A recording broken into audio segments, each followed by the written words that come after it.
Je vais vous poser une question. Si vous répondez bien, je vous laisse. Vous pouvez répéter la question? C'est une étrange question. Je suis. Le ciné en question. Festival de Cannes, comédie musicale, chef de cartel, transition, avocate. On va évidemment vous parler d'Emilia Pérez.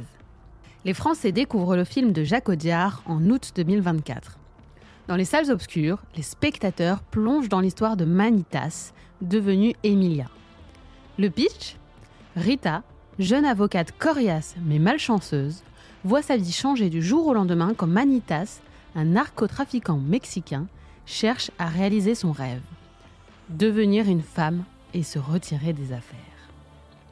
Au casting, Zoé Saldana dans le rôle de Rita, Selena Gomez dans le rôle de Jessie, Adriana Paz dans le rôle d'Epifania et Carla Sofia Gascon dans les rôles de Manitas et Emilia Pérez.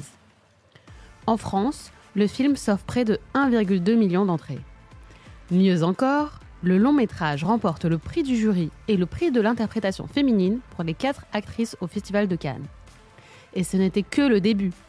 4 Golden Globes, 2 BAFTA, 12 nominations au César, 13 nominations aux Oscars, rien que ça. Mais au fait, comment Jacques Audiard a-t-il eu l'idée de ce film improbable ? Le célèbre réalisateur a répondu à cette question pour le dossier de presse du film. Il y a 6 ans, j'ai lu le roman de Boris Razon. Écoute, a-t-il ainsi raconté. Au milieu du livre apparaît un personnage de narco-trans désirant se faire opérer. Le personnage n'était pas vraiment développé dans les chapitres suivants. J'ai décidé d'en faire le point de départ d'une histoire. Durant le premier confinement, j'ai écrit rapidement un traitement et je me suis aperçu, chemin faisant, que cela prenait plus la forme d'un livret d'opéra que d'un scénario de film. Division en actes, peu de décors, personnages archétypaux. Dans le livre, l'avocat était un homme, un type usé, sans illusion, au bout du rouleau. J'en ai fait une femme, avocate également, mais jeune, ambitieuse, sans scrupules, cynique, et grâce à l'incarnation de Zoé Saldana, afro-caribéenne de surcroît. Un personnage donc avec de grandes possibilités d'évolution et de retournement. J'ai aussi commencé à voir un scénario qui, à l'instar d'Emilia, traversait les genres. Noir, mélodrame, comédie de mœurs, comédie musicale, telenovela. Et le cinéaste d'ajouter, c'est au fond une histoire de rachat. Est-ce que le fait de changer de genre peut faire percevoir différemment la violence des hommes ? Fondamentalement, je ne pense pas. Que le personnage d'Emilia joue ce scénario avec conviction, soit, mais la violence la rattrape quand même. C'est le chemin qui l'a conduit à sortir de ce cercle de violence qui est en lui-même vertueux. À l'arrivée, qu'on y laisse sa peau ou qu'on y survive, on a appris quelque chose. Comme il est question de transidentité dans le film, Jacques Audiard a pu compter sur le soutien de son actrice, Carla Sofia Gascon, elle-même femme trans.